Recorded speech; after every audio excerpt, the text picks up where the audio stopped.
Hello, everybody, and welcome to Ohio State, the voice of college football. I'm your host, Garrison Gaddy, and welcome to the Buckeye Brigade.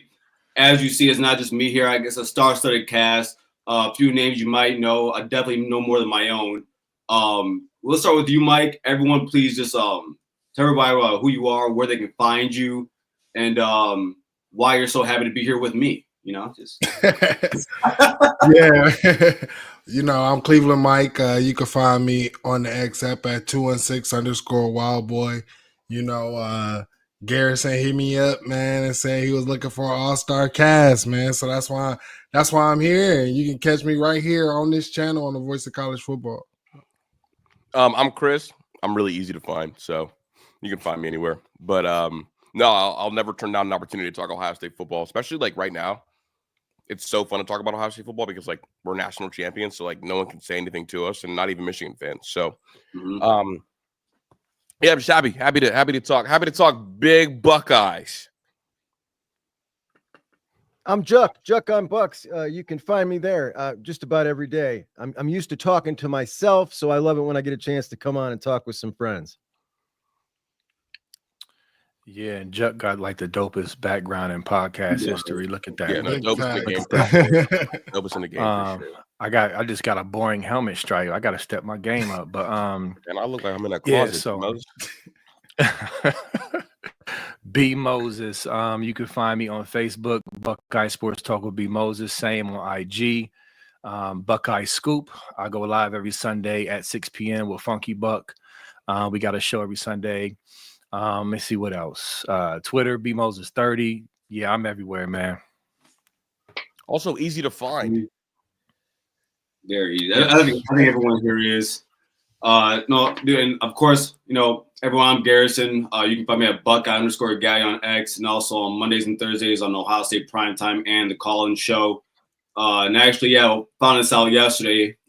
During next season, post-game, you can find me and Clee Mike over on the post-game for every Ohio State game here. So can't wait for that. That's going to be really exciting. And also, Mike, you want to go ahead and plug? Oh, yeah, man. We'll definitely be bringing something to the channel. Myself and Terry will be bringing a new show. World famous Buckeye show will be coming right here to the Voice of College Football. So we'll be doing that Wednesdays at, 7:30 Eastern time every week. So, first thing I want to talk to you guys about, get your guys' insight on the big news that we got the other day with Maxwell Riley committing to the class of 2026. I just want to get your guys' initial thoughts and honestly also tie a little bit in with Tyler Bowen if you want to. But Mike, we'll start with you. Yeah, I mean, I'm excited about the recruitment, what Tyler Bowen is putting out. And him building the relationships. And I hope that he can go ahead and continue to build this momentum so Ryan Day don't really have to worry about the O-line room. I believe that's what he was brought here to do. So, I mean, it's a start going off of the national championship, So I'm happy about it. I'm not going to lie, guys.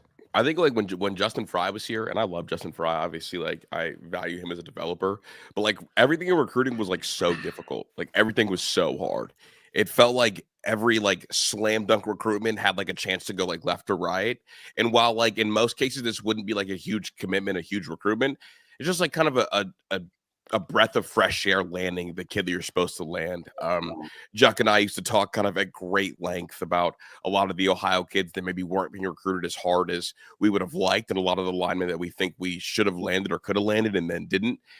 So it's nice to have a layup every now and again. But I will defer to Juck on a lot of like how the relationship building went and kind of the process of this recruitment. But to me, like from right here, it's like, okay, like, whew, good. Okay, fine. Like good. Like, yeah. Like if I want Guthrie, yeah. Like I would love all of them, but shoot, I'll take what I can get right now. It's fantastic, bro. It's fantastic. I'm telling you what, the energy is so different immediately. It's so different. You can feel it. You can see it. It is so different that all of a sudden, he was leaning Clemson. He was leaning Clemson when he decided to give Ohio State a little extra time to get to know Bowen. And in 3 weeks, Bowen flipped him like that. I mean, the dude's the real deal. All these guys are pumped. I can't wait. I think this is going to be a fantastic first class. And in a couple of years, Ohio State offensive line recruiting is going to start looking like the rest of the program. I'm so pumped about this dude. Can I hijack this real quick to compare notes with Juck? Go Juck, ahead. I've talked about like 2 or 3 coaches kind of around Ohio, and they've told me that Bowen recruits more like how you see skill guys recruit and not like how offensive line guys recruit. Have you kind of heard that same thing when people talk about the energy, or am I totally in left field? Because they said like most offensive line coaches, they recruit like O-line coaches, little lackadaisical, not a ton of effort. It's always kind of like the same, like 2 or 3 archetypes. But this one feels like they're being recruited, like these kids are being recruited like skill players. And I think Absolutely. that could be the reason. I just wanted to just quickly compare notes before I let people know.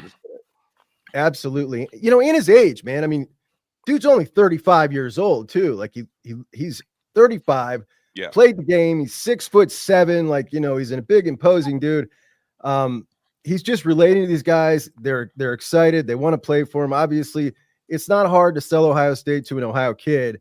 But for some reason, it has been hard in the past at certain times. But, you know, Guthrie didn't want to give him that same amount of time, didn't want to give Ohio State that same amount of time that Max was willing to give them to develop that relationship. And, you know, so be it. Go on ahead. But he's about to get one hell of a class. Man, Guthrie started turning like Mr. Captain Clemson over there, Juck. Yeah. Without a doubt, man. I don't like it. But my bad. I didn't mean to hijack it. Y'all are good. Nah, Oh, that's all great. That's all great points. I mean, I'll just say I'm glad he's attacking it like a skill guy recruitment, because these linemen, especially with NIL, not this one, not these Ohio guys we're talking about, but some of these David Sanders Jr.'s cats, like they're super diva out now. Yeah. And they want you to back up the Brinks truck. They want a crib, you know, 10 minutes from campus. I mean, like just whatever. So I'm very interested to see how he approaches that element, because we all can see he has a better reputation of recruiting, and he seems like he commands a room. I was watching his interview, and, you know, I'm not trying to make it seem like I'm just some master, you know, mind reader or whatever, but he seemed like a dude that'll sit down in the living room with parents and the family and command the room. And you can clearly know you could tell he knows ball. So I like that. I think with Justin Fry, I think the biggest thing with him, from what I heard, recruits didn't hate him. He was a solid dude, but I don't think he casted a wide enough net in the recruiting. Like he would go after a few key guys and then don't get them, and then you plan B and C is gone. There's just nothing. So already we see the offers have come out, you know, before, you know, right as he signed. And so I'm excited, like Juck said, man. The energy's different, and I love it. Yeah, these linemen are kind of deep it out. Like, I'm not going to lie to you. I'm glad they didn't make me the offensive line coach, because I would go into one of these kids' living rooms, and if your sneakers are all clean across the board and you're a lineman, I'm not offering. Like, you better have some dirty, have some dirty white Air Forces. That's what I'm saying. That's what you're looking at? Yeah, for sure, bro. Here's the thing, bro. If I go into your living room and I see like 3 pairs of Prada shades and all your sneakers are clean, you better be a receiver. You better be a corner. Because if my offensive lineman lives like that, I don't want it. Like, I want my offensive lineman to at least have milked 13 cows by the time they turned 14 years old. So you want Billy Bob from Varsity Blues, is what you're saying? Yeah. Like, I want you to look like you're gonna bite me if I'm out in the street and I look at you wrong. Bro, like, I don't want your shoes to be clean. This is high school by my home in my hometown called Hamilton. I remember my freshman year there, we go up there, country place. And their coach is talking about how their kids are over there benching calves. If you're those are the type of kids I want. Like, I want you baling hay. That's the type of guy I want. So yeah, I'm not gonna be super racist or problematic. Like, I definitely like, you know, you could be an inner city kid, but like, do I want the clean Air Force ones? No, I want the black ones. Like, I want to know if I pick you up in a pickup hoops game, you will grab me 15 to 25 boards in 10 minutes. Shout out Sam Greer. Like that. That's what I want. I'll tell you what though. One of the things I was really happy about, Ryan Day, when Ryan Day was talking about Tyler Bowen, he said he's a high level evaluator. You know, even though he's been away from the position for a very long time, you know, he head of recruiting over at Penn State. You know, he knows what he's doing, knows how to scheme up a run game. But I think I trust him. I think he's gonna be fine. Again, you know, there's no reason Ohio State should be struggling with offensive line recruiting. It doesn't even. that math isn't math for me. So now, Agreed. is there anyone else got anything else to say about that before he has some bad news? No, I'm just excited. I'm excited about Bo and his own. Like I like. I mean, if you can like bring skill, energy, recruiting that position, you're gonna have tons of success. I mean, shout out. I mean, that's all. I mean, Matt Luke has made a whole career off of that. So, no, I'm just excited. That's it. I'm excited. Well, got some news today. So Elbert Hill, that name kills me, but Elbert Hill out of Akron, Ohio, Archbishop Hoban. He, gave his dates for his official visits. Alabama, he'll be going on June 20th, Oregon the 13th, USC the 6th, LSU the 30th in May. Now, of course, I'm leaving there's a program out there, basically a home state program out there that's not on that list. First thoughts for you guys. Mike? I mean, hey, whatever the young man wants, I mean, I don't know. I kind of have like two different takes on this, right? It's still early. I think the only visits that he posted was summer. So who's to say that during the season he won't take a visit to Ohio State or anything like that? I just feel like it's off season. Also, you can tell that a lot of these recruiting sites, hey, let me give you a little something here so we can get a little clickbait. So I mean, maybe that could be going around too. So you never know. I'm not, you say it's bad news. I don't call it bad news until the kids put the pen to the paper. I'm deferring to Juck on this one. Let's hear it. This is absolutely worthless news. It means nothing. There you go. All right, I want to hear more. Give me more. No, that's what it is. He's right. I mean, Juck and I know firsthand. Honestly, I'm uncomfortable. I want to know why. Like, is it? Juck can't talk about it. Look, Juck's not going to talk about it. What I'll say is this: in Akron, Ohio, going to Ohio State means just a lot more. And if you don't want to make, if it's not an official visit now, he'll be on campus. Mm-hmm. But right now he's got his visit slated, and Ohio State has work to do. But in Akron, Ohio, going to Ohio State is just a little bit different.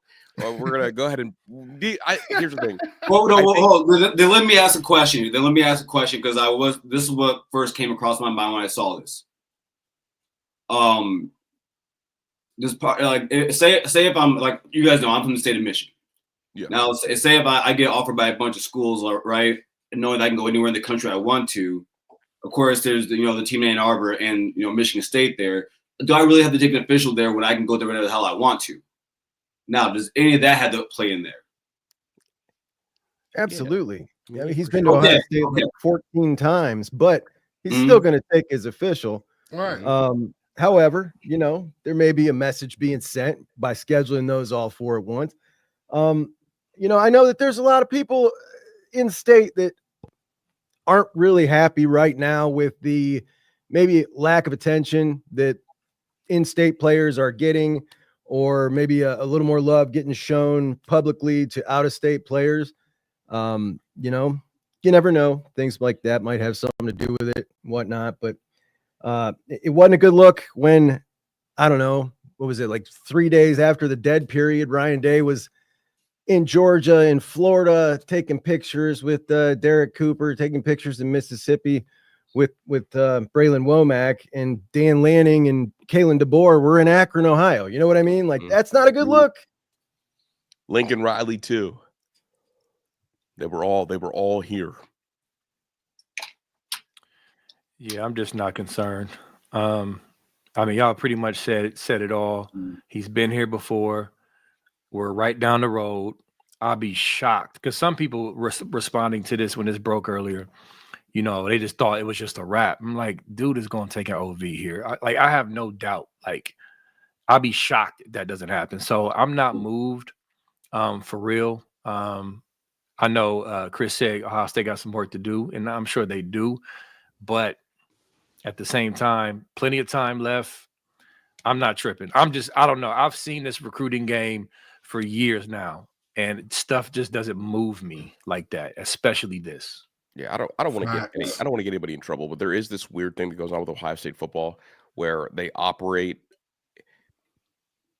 I think kids take it the wrong way when coaches from out of state operate with this level of arrogance that whenever they stick the food bowl out, that Ohio kids will come eat out of the bowl.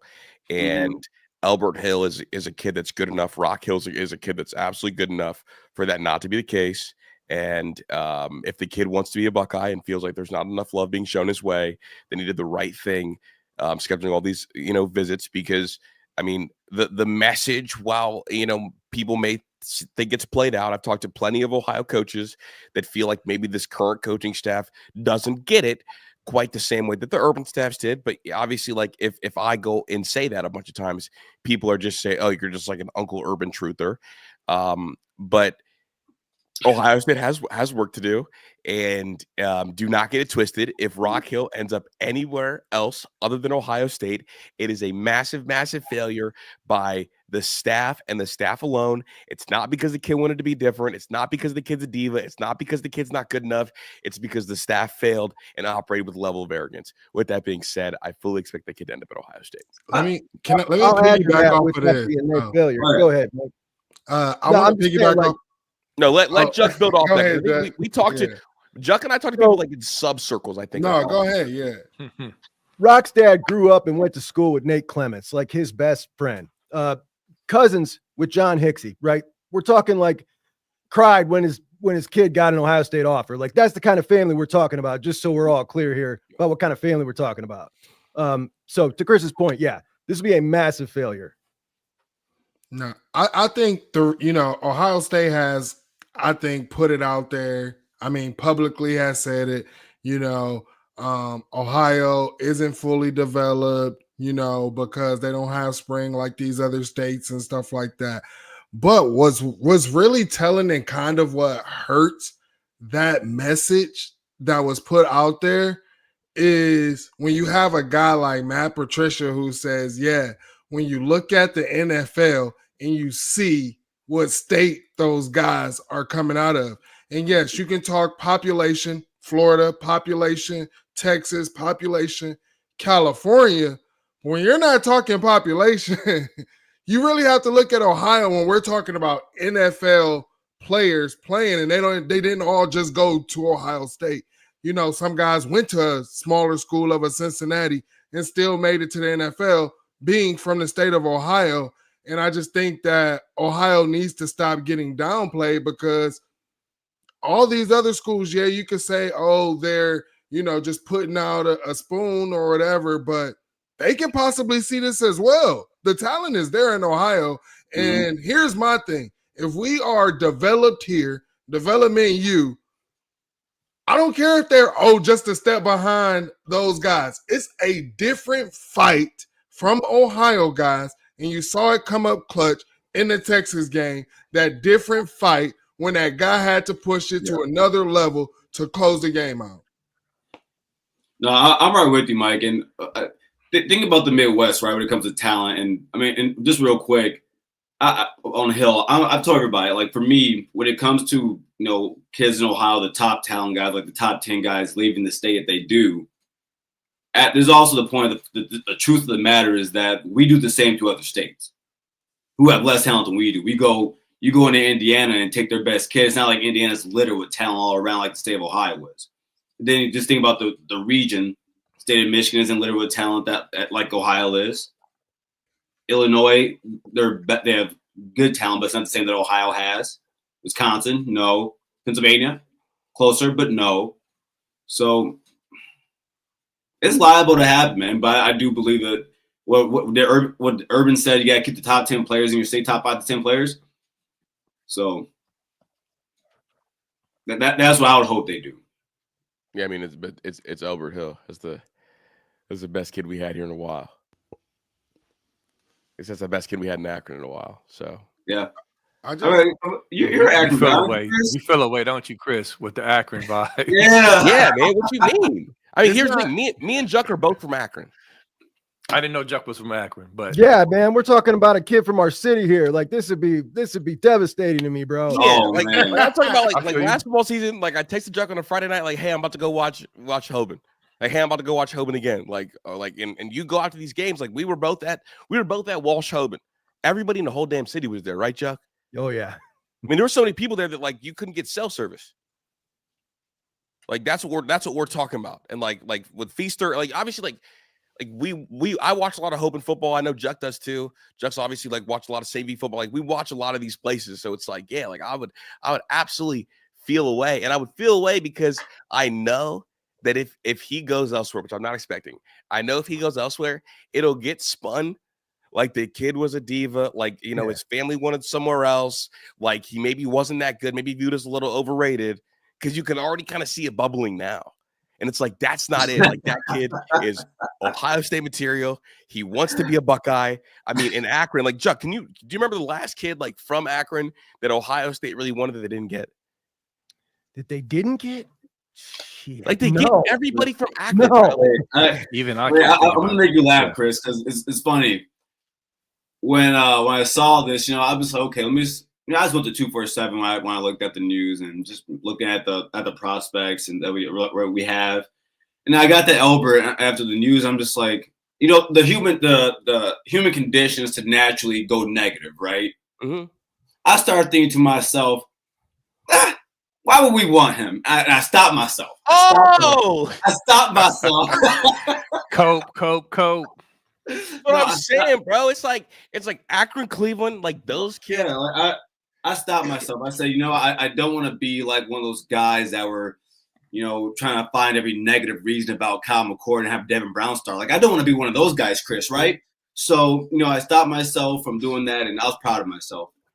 No, I mean it's big. I mean, like it's just so Chris and Jack. Let me ask y'all then. So am I being arrogant by again? I dismissed it because to me, I think he's going to be a Buckeye. Like that's my whole thing. Is like it's just this ain't nothing. It's plenty of time. It's freaking March. That's my mentality. Like, I mean, so am I being a little overboard but just brushing it off? Like, oh yeah, we good. We gonna get him. I know Ohio State needs to step it up. I'm just saying. I believe they will. I believe he'll be brought in for games, more visits, all that. I'm just not worried about it. I'm with you, B, to a certain extent. The thing is, though, we're seeing a trend, man. We're seeing a trend here where it's just starting to become a little bit different with the in-state guys, and it's not quite so, I don't know, doesn't give me the calm that it used to give, where I've had that attitude you got my whole life with top-ranked kids, particularly ones that I know love Ohio State. And, like, I can tell you straight up, like Adam Guthrie wanted that Ohio State offer so bad. And he got it, and he ended up at Clemson. Caden Gebhardt's from 15 minutes off campus, and he just committed to Clemson today. McRogersTV was after him hard, and it didn't seem to faze him. It was Penn State or Clemson. Buckeyes barely even made a dent in his recruitment. It's just a different era. This latest group of guys, man, they're just different. They've grown up all their lives looking at, what do all the top recruits do? They drop their top 10, and like the world is smaller. They know all these programs. Like we didn't know all these other programs intimately growing up. They know them all. They can walk through and do a tour of their facility on their phone. Like it's just different. And I think it makes it much easier for them to leave. And not just that, but like being away from your family isn't what it used to be either. You FaceTime with mom and dad, all night if you're sad. You know what I mean? It's just different. Yeah. Hey, I guess one last approach thing? Is like, oh, go ahead. No, I was just gonna say, man, like, and not to belabor the point, I know we got to move on, but to me, what's the balance? Because we are a national program. All right. We went down to Miami and plucked the freakiest freak out of there in decades, Jeremiah Smith. Right. Like we're Ohio State. So what is the balance of taking every Ohio guy who's plucky and solid and we like a lot? And I'm not saying your boy from Akron is that. He's like an upper echelon. But I'm saying like the 3-star safety. I liked him.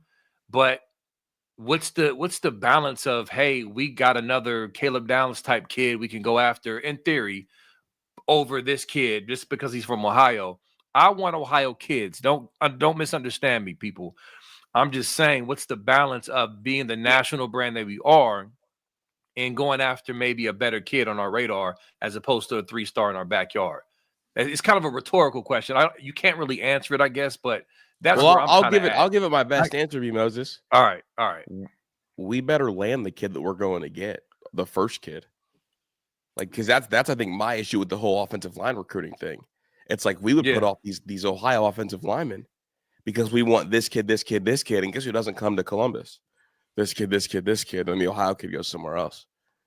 So it's like, cool, if y'all want to do that, go for it. Like, I'm with it. Like, I get it. Like, but also on the flip side, like, why are we taking project kids from other states instead of taking project kids from Ohio? Like, why did Ohio State take Cam Martinez, the project kid from Michigan? Hey, shut up. They took Cam Martinez, the quarterback from Michigan. That's Muskegon, man. I don't care. I don't care. No, but there's a running back in Mizzou who felt slighted because he wasn't number one on the board. I mean, here's the thing. Here's the thing. B-Mos, you want to know what's the issue is maybe our staff needs to switch up their recruiting style. You're putting guys on the board and saying, hey, we slight them number one and this. Again, that's where I go to. I feel like if you have this guy at number 4 and he's an Ohio guy, your development should be good enough to where you could take him and still make him a college. Here's the thing. I think everybody gets so hung up in what is he going to be in the NFL?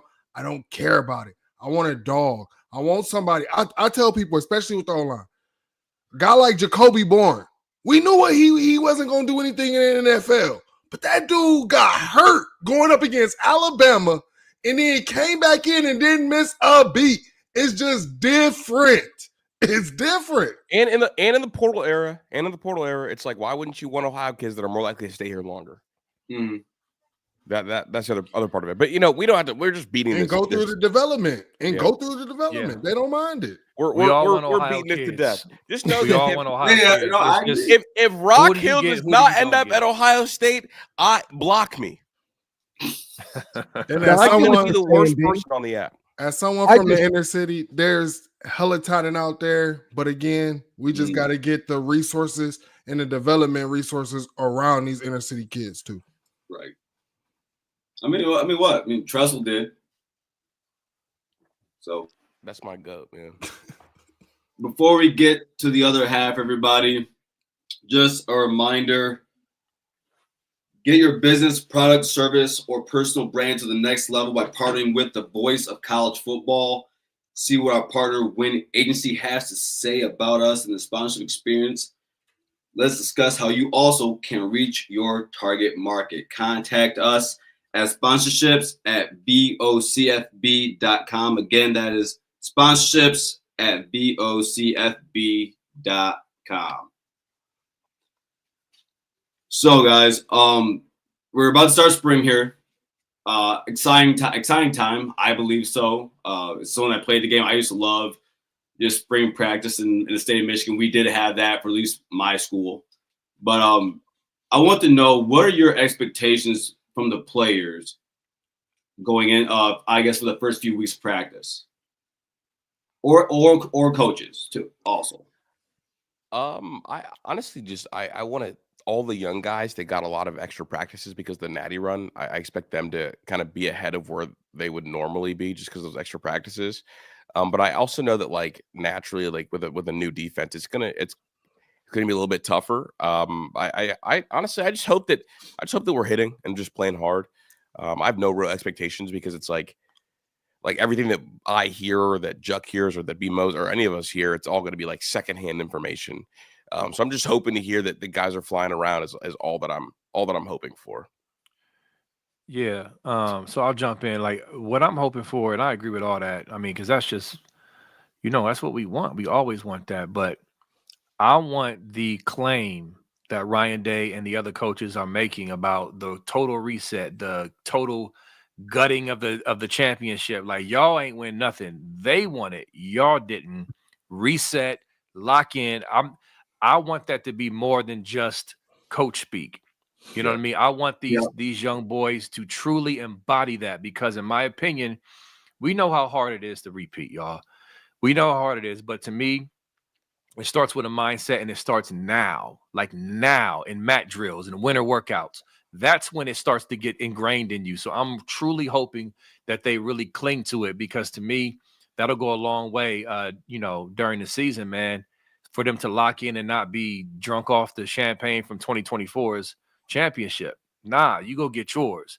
And I truly believe if we get through some of these challenges in the season, if we make the 12-team playoff, we have a good a chance of anybody to win again. I don't care. We got enough talent, especially down the stretch of the season, accumulating experience and reps with these great young guys. We just need to get in, and it starts now. Man, B. Moses got me ready to run through a brick wall. I'm with it. Let's do it. That's what it is right do it. there. I was sitting here just locked in. I was like, yeah, he's right. Yeah. I'm going to clip that then. I'm going to post that on X. Yeah. Let's go.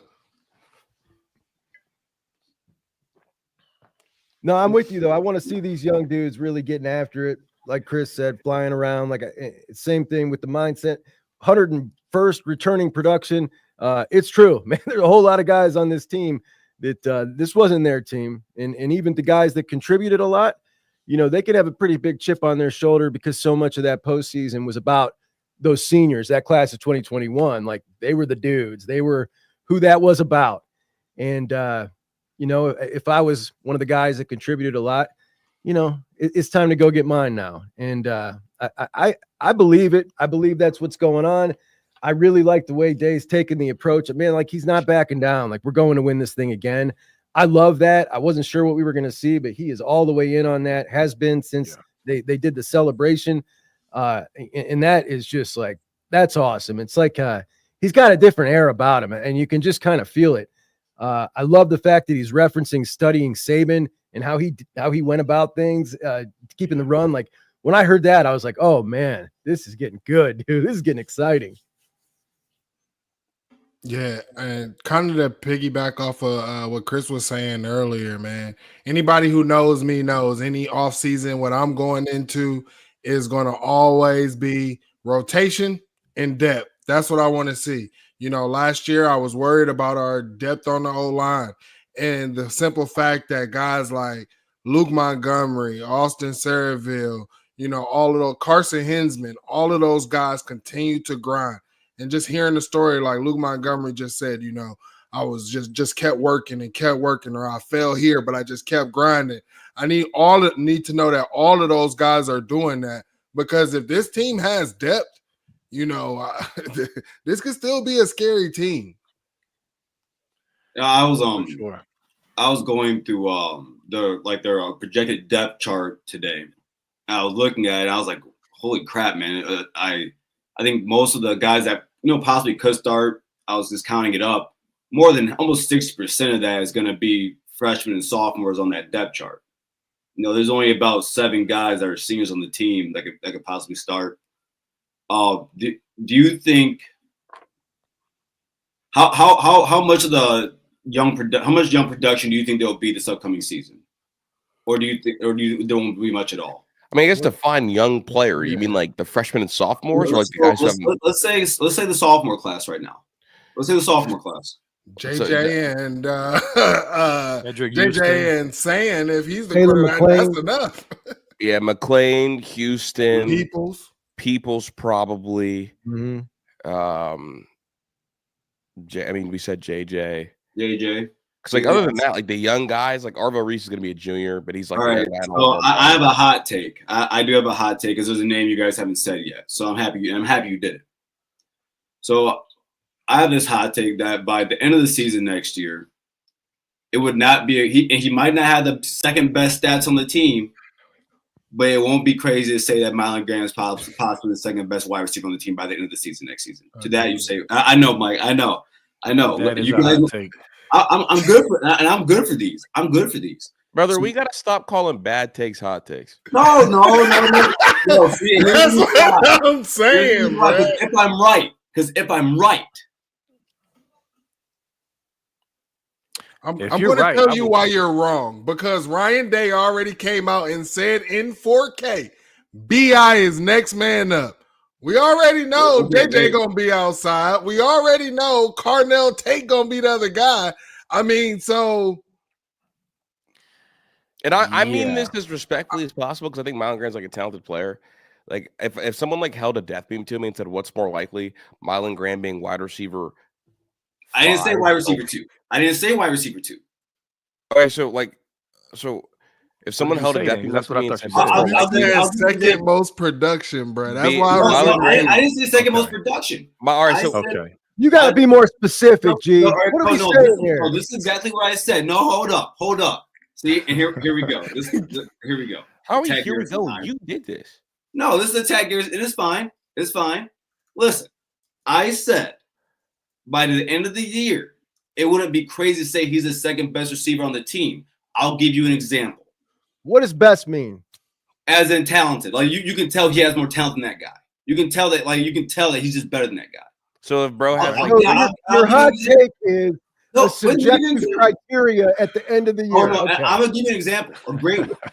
I'm gonna give you a great one. By the end of the year, I knew Garrett Wilson his freshman season was better than a lot of the guys ahead of him. I knew he was.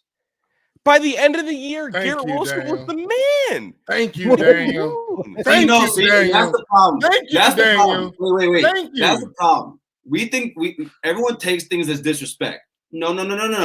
I think it's disrespectful to some people when some people just shy away from BI. I think a lot of people forget that Brandon Ennis is known in South Florida as one of the best wide receivers and best players to come out of that area. So it's not like I'm pushing these guys to the side. No, but I think that highly of Mylan Graham. Okay. Okay, pause. Garrett Wilson started against Clemson and was like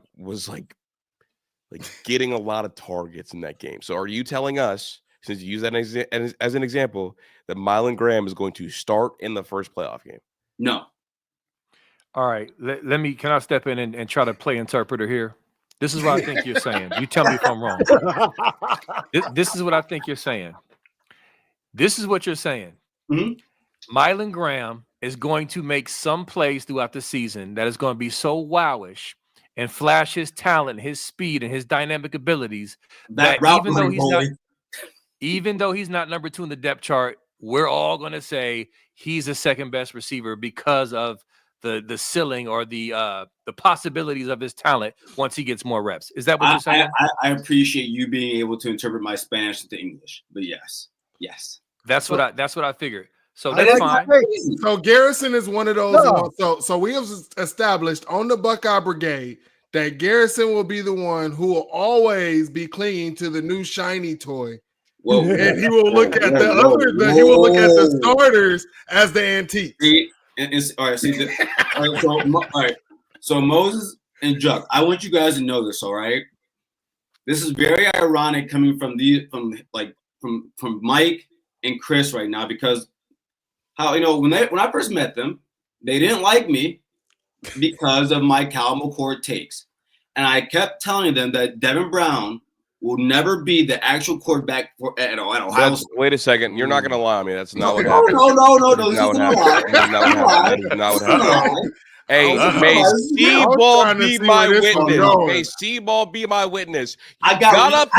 You got up in a space because you're twisted. You got up in a space and said these words: Kyle McCord will be elite. Mark my words, or some nonsense like that. And I said, brother, you're in an abusive relationship with Ryan Day. Like what? It worked out well. Don't you see on the other side? No, it wasn't it wasn't about Devin Brown. So you got beat and you got a ring out of it. When Kyle McCord was playing like a quarterback and you promised us he was going to be elite. And I said, what makes you think that? And you said, because Ryan Day makes me feel that way. Two things can be true. I was wrong about him being elite. You were also very wrong about Devin Brown. I was wrong about Devin Brown on wax on my show. That space had nothing to do with Devin Brown. You took that space and then you watched my separate show, infuse those two things together to strengthen your argument. That's not what happened. It's well documented. I am a Devin Brown fan. That particular space was after I lost the Devin Brown war. No. Watching Kyle McCord go out there and play bad football. That's a lie. You lie like a rug. That is Anyways, not true. I bro, swear to- we will I never swear to know God, what Devin I Brown put that could have on been my- at I Ohio put that on my State, two little siblings. regardless. Hey, So, and you know what? right And now. I hope That is what happened. I That hope space Devin Brown's was a not dog. about Devin Brown. That space was about you relentlessly and blindly defending Kyle McCord, who everyone in this space and everyone that's listening right now will tell you was not up to the standard of an Ohio State quarterback. Wait. That's what that space was about. And And then, pause. come to No, that side? pause, because you want to talk about it. And then I came to your side. No, wait. You got on the timeline and you subtweeted me, and I reached back out to patch it up. So if we're going to talk Derek's about it, now we in can the really chat. be for real about it. Derek's in the chat, Chris. I don't give a rip. I don't care. Derek has my number. Derek can reach out to me whenever he wants. That is what happened. You're not going to spin it. I am a delusional Devin Brown fan. That particular disagreement that we got in, it was not about Devin Brown. It was about Kyle McCord making Ohio State's offense painful to watch. I was wrong. Painful to watch. Chris, This was the first time, I'm a younger fan. I had been watching Ohio State football since 2006.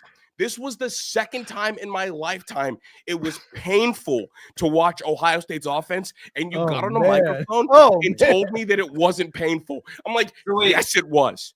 I love this passion. He's so fired up. He's freezing. Listen, let me ask you, Chris. Yes. What did it? What got you so beholden to Devin? Was it the backflip he did with the equipment? It was the I've never actually spoken about this. It was the quarterback coach out there in California that worked with CJ Stroud and Devin Brown, and the way that he spoke about him, and additionally, it was Corner Canyon High School. That's the high school that Zach Wilson went to and Jackson Dart went to. When I was coming up, it was important for me to learn about these guys. When I'm a Zach Wilson college fan and I'm a Jackson Dart fan, well documented, and that high school coach has no problem looking anybody in the face and saying the best quarterback I've had come through my school is Devin Brown. Why wouldn't I co-sign and stamp that if I'm a huge Jackson Dart fan? Yeah. That'll do it. The kid transferred to that high school. He transferred that high school when everybody told him he was already committed to USC. He transferred to that high school. That high school had a starting quarterback, Isaac Wilson, the son of Zach Wilson, who held every record at Corner Canyon High School. Devin Brown went there without a promise that it was going to be the guy. And without knowing anybody, he moved states, played, and shattered every record, and only played 2 third quarters the whole season. So that is what had me stamped, and I believed in it. And then when 3 coaches at Ohio State reach out like, "Yo, Devin's better than Kyle," and I talk about it on a show, and Zach talks about it on a show, and I at this point, okay, I've already strapped myself to Zach. Whatever. I know what that comes with. Now I've strapped myself to Devin. And then when that blew up, I had to pick myself up and then go turn on Ohio State football. And it's like, okay, I would love to be wrong. I would love for Kyle McCord to be awesome and this be fun to watch. It wasn't fun to watch. It sucked to watch. And then I got Garrison on his face under the name GDG telling me, no, if you squint your eyes, turn sideways, take 3 shots and you watch it, it's fun. It's not fun. It wasn't fun. I'll tell you what, listen. I'll be honest. If you go through, if you type in Kyle McCord on my Twitter and you scroll down far enough, boy, you will see me. Like Jug says I did with Ryan Day, I hold his hand through the fire. Compare Kyle McCord to Troy Smith. Don't think that I did that. Forget about that. That was an accident. No, don't say that. I don't even know how that happened. That Troy Smith stuff is legendary. You did not compare him to a Cleveland legend. Find that tweet. I was not going. You did not disrespect Cleveland. I gotta find that. I gotta find that. Cool. Somebody find that. Troy Smith to Kyle McCord. Garrison, stay away from Cleveland, man. You might not be safe in Cleveland no more. My little black ass was going around thrilled watching someone from Cleveland, Ohio, tear it up. He held up a Heisman, and you got on the timeline. I don't remember this. I don't remember this. Troy Smith, I'm not going for it. And then you want to bring it here. That's great. You know I didn't say it was bigger than Dev. All right. Yeah, somebody dig up that tweet, please. No, but let's be fair here. Hey, if you send me that, tweet, I will put that on the screen right now. Man, coaches out here know me. I'm checking my DMs right now. If you find somebody 216 _wild boy. No, I would. there's a good side of this story. I also did come out and, hey, Chris, I was right with y'all. Burn the boats. I was right with y'all. You was with Devin Brown? At that point, I had to be. He wasn't with me. He wasn't with Jeff. He wasn't with Troy. He wasn't with Teddy Sr. Hey, stop. Whoa, okay, Uh-oh. Bro, He's really wild. Now you outside. man, that's false propaganda. That's false propaganda. I'm gonna read the tweet. That's craziness. Now, All right. Now, a few other questions I have for you guys regarding the spring here. You know, Mike and I have had these conversations about Lincoln.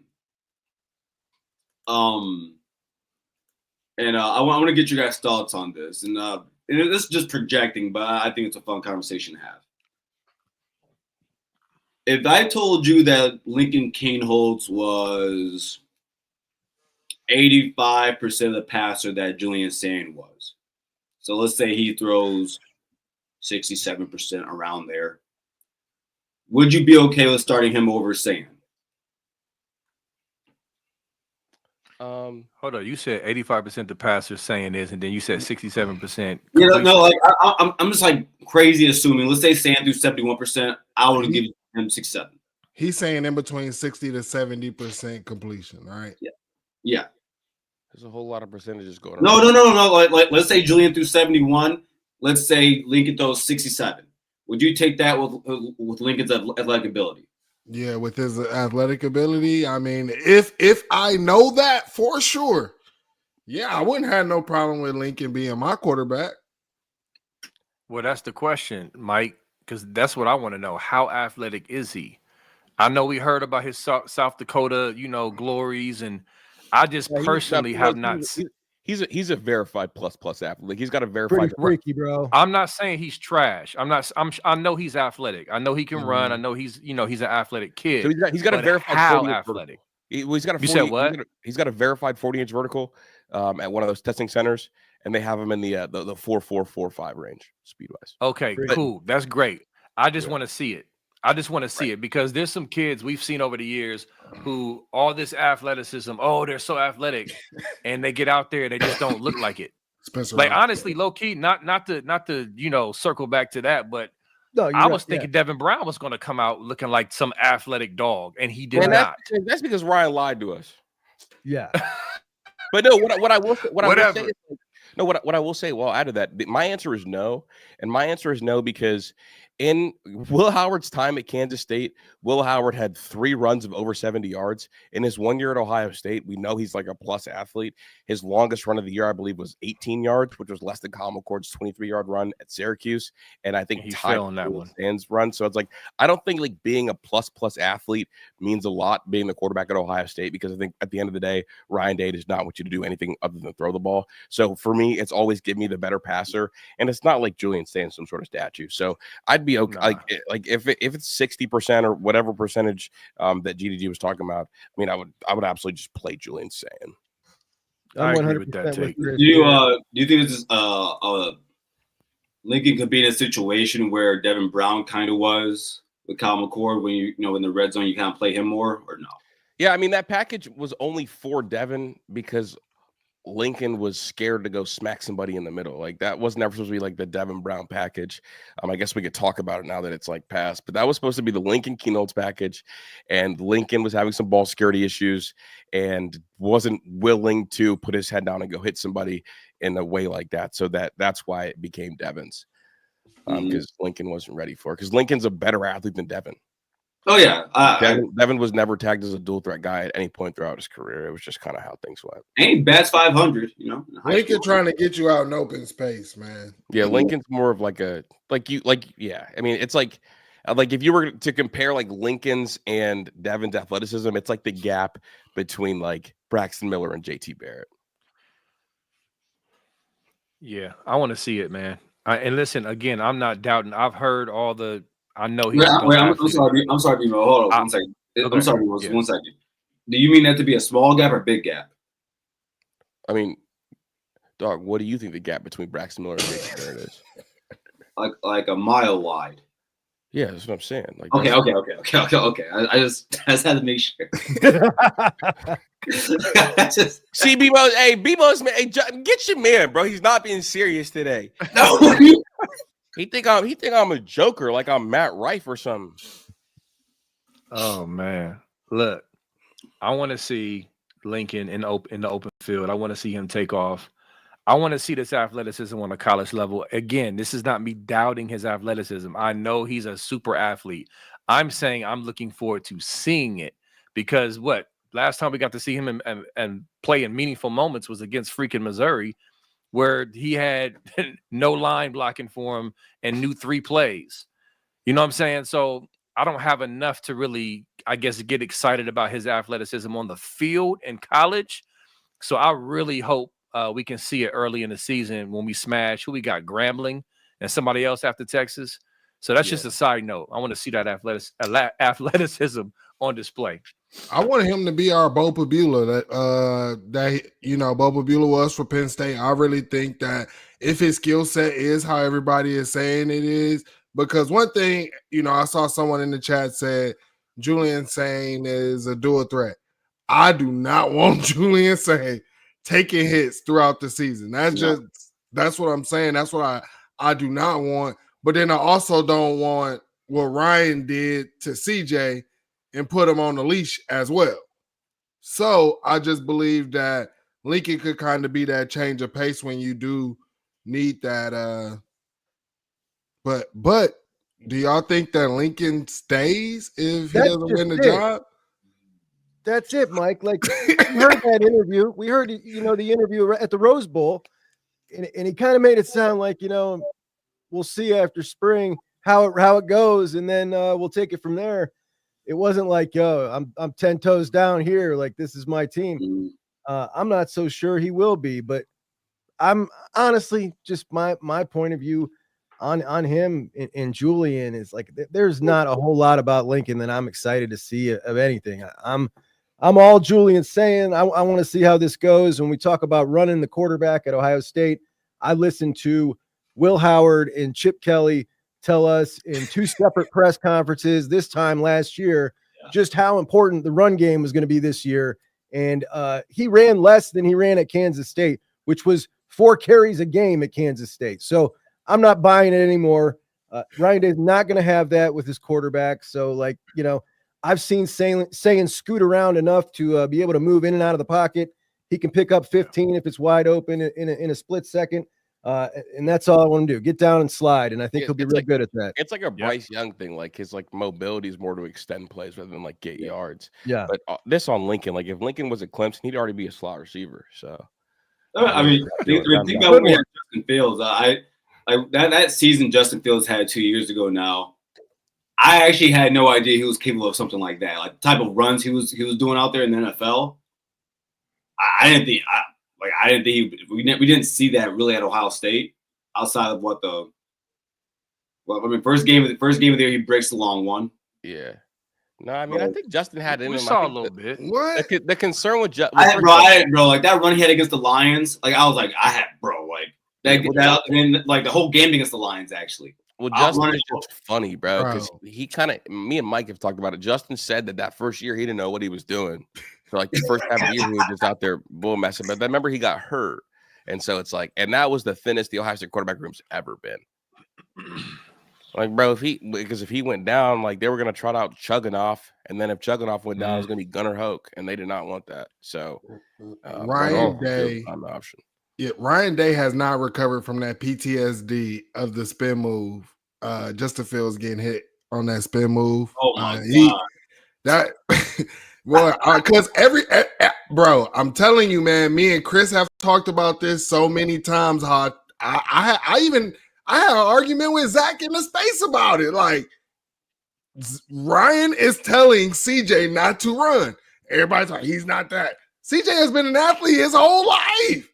His whole life. It kind of got re-brought up. I want to touch on that. Can I touch on that real quick? Go ahead, please. Go ahead.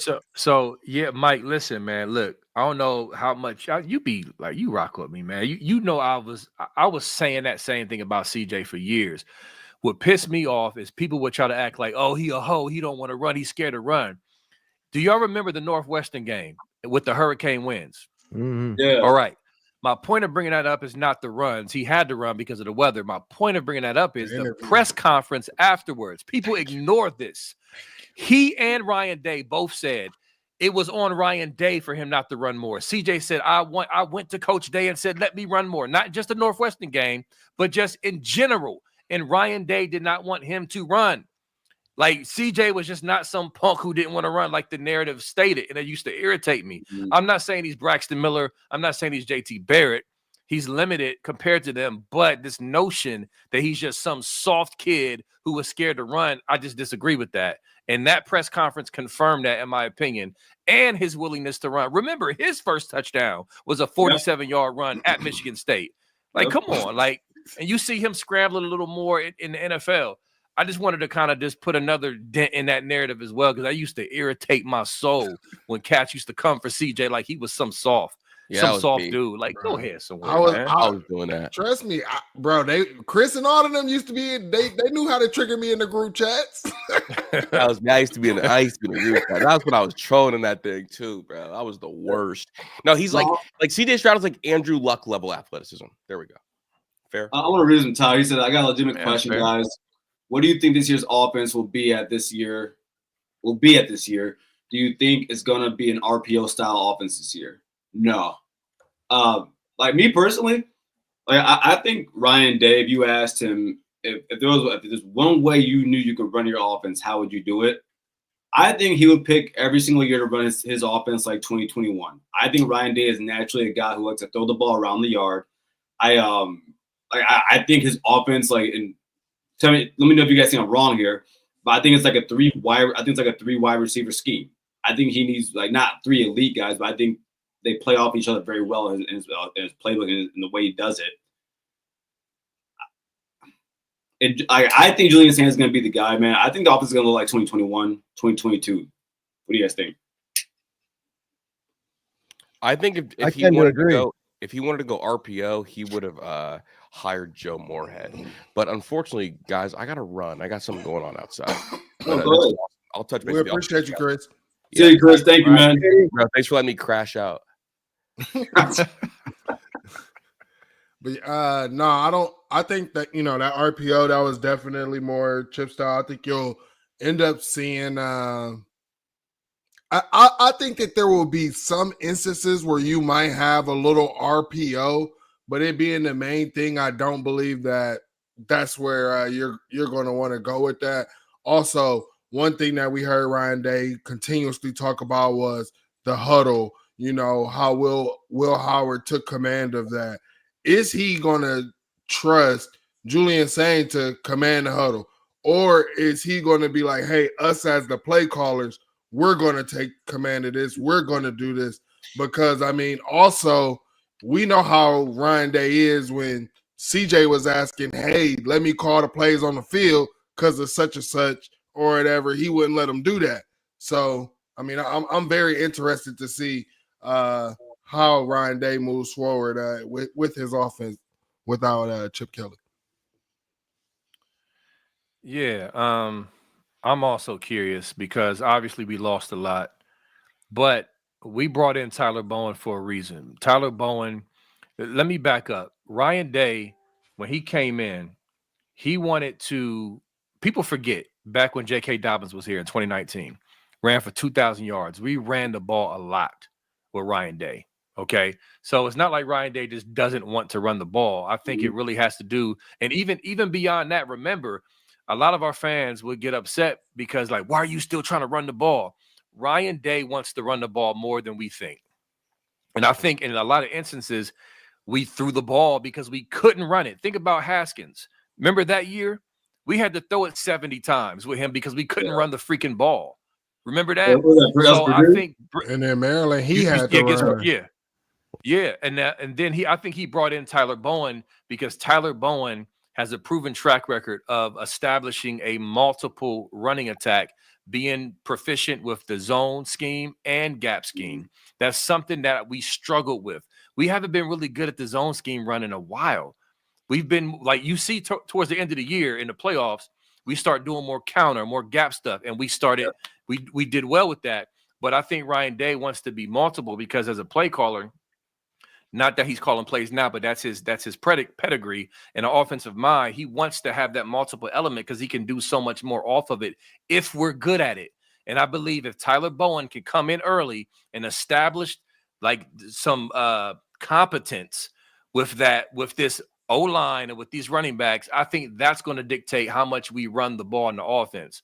Now, with that said, I think we're going to come out early with some quick passes, some really quick, easy reads, and move the ball down the field and basically run off of that to start off the season to get Sam comfortable because he's starting his first game against Texas in the shoe, which will be the premier matchup in the country week 1. So I think that's going to be the play, at least starting off. I can't wait for that game, man. That game's going to be unbelievable, dude. Me either. That game's going to be unbelievable. I love playing these big out-of-conference games. I hated the out-of-conference last year. That was embarrassing. We had the bye week mixed in there. We didn't get a game till week 5. It was unbelievable. Making up for it this year.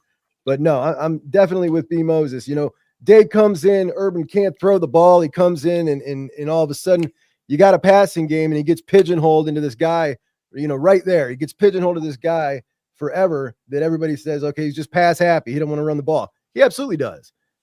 He's always wanted to run the ball. So that's absolutely correct right there. Yeah, and I hope that Texas game is a night game, by the way, Chuck. I'm praying Fox don't get their grubby little mittens on the game. If Big Noon takes that game, game like that deserves, bro, it deserves to be 7 o'clock, 7:30, at the worst 3:30. In the 3:30 in the fall, yeah. I can deal with that. Because it'll, you know, by the time it hits 5, it's gonna be pretty close to nighttime. But I just, if that game's at noon, man, it's just.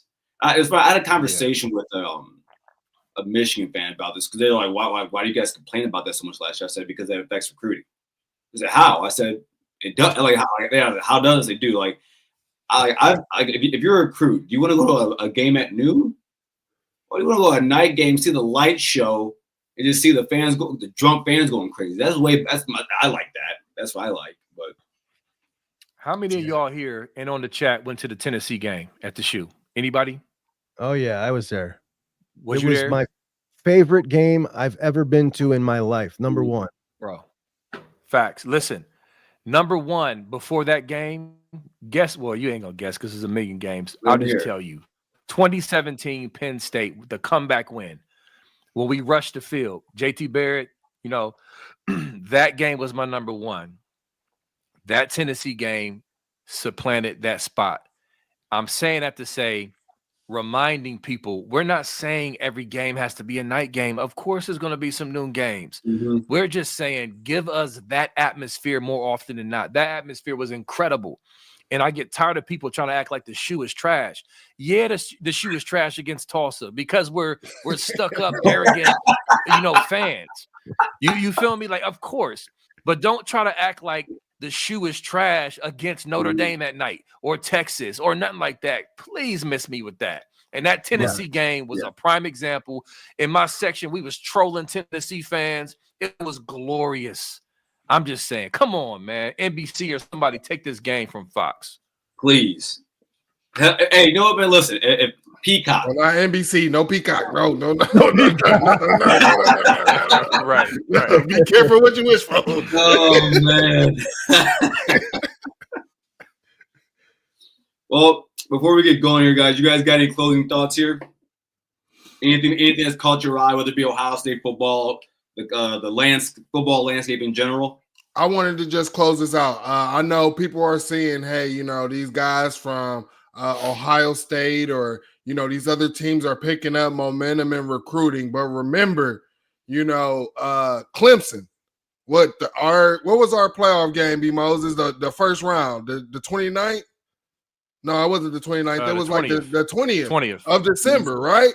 Clemson was out the first round. Yeah. They was done.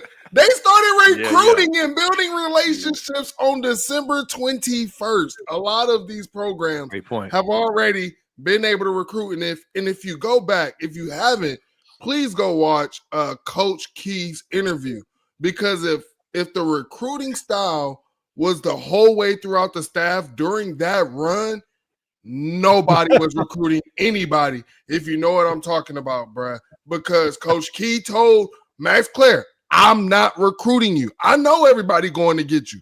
I am not recruiting you. We are on a national championship run. So these relationships got built after we won a national championship. Give us time.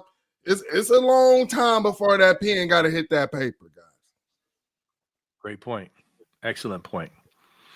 Okay, I guess I'll go next. We didn't get a chance to get to the breakout player topic. Yeah. McLean, he impressed me last year when he played. I just wanted to put that out there. I was on McLean before it was cool. Like I was saying, that number 18 is nice. He is going to pop this year. He's really going to do well, I believe. So I'll say that. But also, to your point real quick, Mike, about the recruiting, Ryan Day has been publicly pounding the table about that. He's been consistently in interviews saying this is not fair. Yes, we won a championship, but we got put at a disadvantage. So they definitely need to take a look at that. With that said, he's also been adamant about hitting the portal in spring. So I believe we're gonna bring in some guys, mainly D-line and maybe some other spots. I'm not saying we're gonna go crazy, but don't be surprised if we make some big splashes in the portal in the spring to bring some guys in to, you know, kind of supplement what we lost. But other than that, great show, guys. I loved it. I always enjoy this. Good to finally really meet Juck. I haven't really got a chance to. We've crossed paths, but haven't had a chance to really directly meet you. And Garrison as well, man. And, you know, Mike, he, you know, we rock with each other, man. We share, you know, all that stuff, man. He's a good brother. And, of course, Chris, man. But I enjoyed this thoroughly. Appreciate it. So I'm with B. Moses on Jalen McLean. He's actually like the guy on my radar most is the one that's going to pop on this defense. I think he's like, I'm about to make a really bold prediction about him next week, I think. Nice. But he is just a total stud, man. And what I love about that kid's story is, you know, he's one of the dudes that Perry Eliano supposedly got fired for missing all the big shot recruits and having to settle for Jalen McLean, who's about to end up popping big time. And he seems like he's got it all upstairs too. Just a total perfect package right there. But man, love it, guys. Always fun. The recruiting thing, like we saw so many flips late last year that I am fine not having a bunch of guys committed right now. Like all across the country, I can't remember a cycle that people had such difficulty holding on to guys. It's like everybody wanted to at least flip one time. So if there's a silver lining here and this starting off slow, it's that we don't got to hold on to guys for this entire thing, because it's just not cool to stick with that commitment for the entirety of the cycle anymore. That ain't the thing to do. Anyways, man, appreciate it. Good to meet you, B. Garrison, awesome idea. Mike, I'll talk to you later, brother. Appreciate you. All right, guys. Richie Dubs, born and raised in Columbus, Ohio. Richie Dubs, to answer your question. My bad. Go ahead, Garrison. Okay. Oh yeah. No, you're fine. Yeah. No, I was gonna end this with like a short, quick little story that happened over this weekend. So, my dad, right? Quick short story. My dad graduated from Ohio State. He's, you know, raised in the state of Michigan, where I'm from. But graduated from Ohio State. You know, it wasn't easy for him. You know, there was a couple semesters where he actually had to move back to Grand Rapids, had to miss some semesters. You know, sleeping on people's different couches. You know, don't got money, but he finished out there. And so Ohio State football means a lot to the guy, right? But so for the first time, I showed my dad the cinematic version of the playoff run for Ohio State that the media team posted. Man, me and my dad, man, we both sat there. You know, you guys brought up Jack Sawyer's touchdown early, and man, we looked at each other both like tearing up, man. Because I was like, man, it's and my brother-in-law was like, that wasn't my brother-in-law. Someone was like, extended family was like, it means that much. I said, you're damn right. It means that much. It does, man. But guys, again, thank you. We'll be back here on the 25th again, guys. It'll be the second and fourth Tuesday of the month. And And by the way, we didn't have someone here today. Ron wasn't able to make it today, but he'll be here next time. Again, appreciate you guys. And as always, OH. Ayo. Ayo.